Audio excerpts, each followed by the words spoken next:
Okay, another video in a series of stuff we got at gun shows. There was Arizona Arms Gun Show this weekend.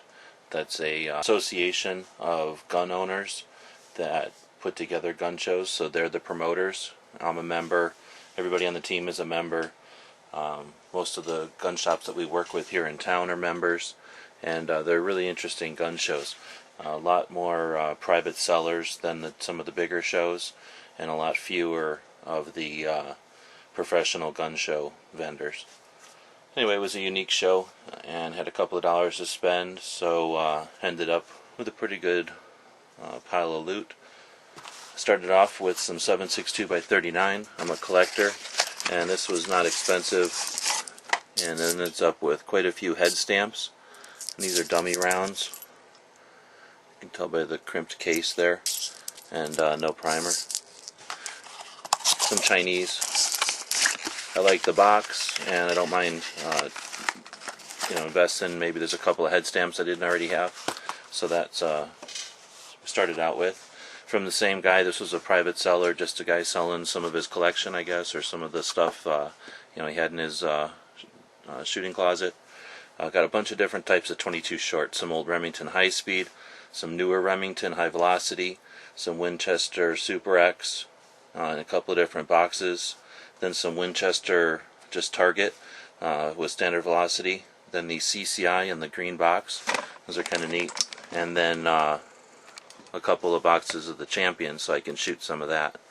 Also got a box of 22 long, not long rifle, but long, and that's an older box. And then I'm going to try out the Zapper 22, which is supposed to be pretty high velocity 22 long rifle. So I got some ammo from that guy, and then from one of the other videos you saw that we got the survival playing cards from the same person. I got these survival cards, which is a little bit different. These aren't playing cards. These are just identification cards with color photographs on one side and then writing on the back. According to the box, they're from 1963. So whether or not these are issued, I'll have to rely on someone who was in service back then, because that's before me. They seem to be in real good shape, and I thought they were pretty cool. So even though they're for Southeast Asia, I thought just for the collectability, I'd put a couple of bucks down on that. Got a second box of the playing cards, which I've done a review on, and you can see this is the condition I got them in. Sort of stuck together just from humidity or whatever, lack of humidity here in the desert. And I suspect once I flip them, they'll go right back to being brand new playing cards.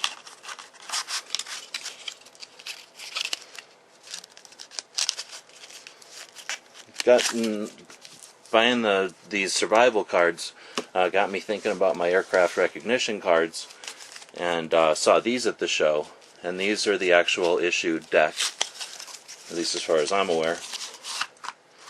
And they've got the various Cold War good guy and bad guy aircraft in here. And I haven't gone through it yet to see if it's a complete deck. I plan on doing a separate video because, of course, as soon as I bought this deck to replace the deck I thought I'd lost, I almost immediately found the deck that I thought I'd lost. So we'll do a video just on the aircraft recognition cards.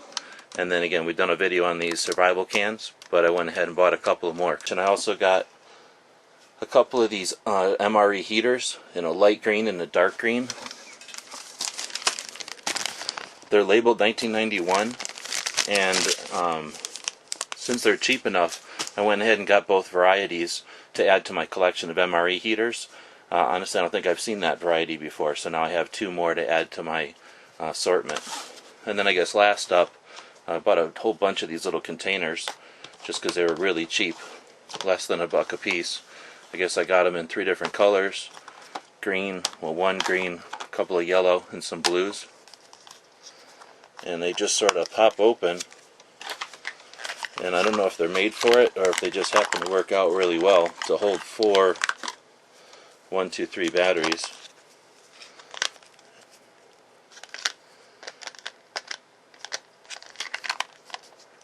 You can see it works out pretty darn well. So they do make a little bit of noise, they do rattle around a bit, but for an application where it's not super important, about sound, Pretty convenient way to keep track of 4 batteries. There's also some consideration for something going this way, which is a little too long for a AA battery. So I'm not sure what would be designed to go this way, but thought those were worth it. And that's again one of the reasons I like going to gun shows. You find stuff like that that you didn't even know you needed. So I think a pretty decent pile of loot. I think I did all this for about $70. So I forget how much everything cost, but I think I went with $100 and came back with 30. So pretty good haul, I think. And feel free to attach any videos you make to show what you got at your gun shows. Always interested.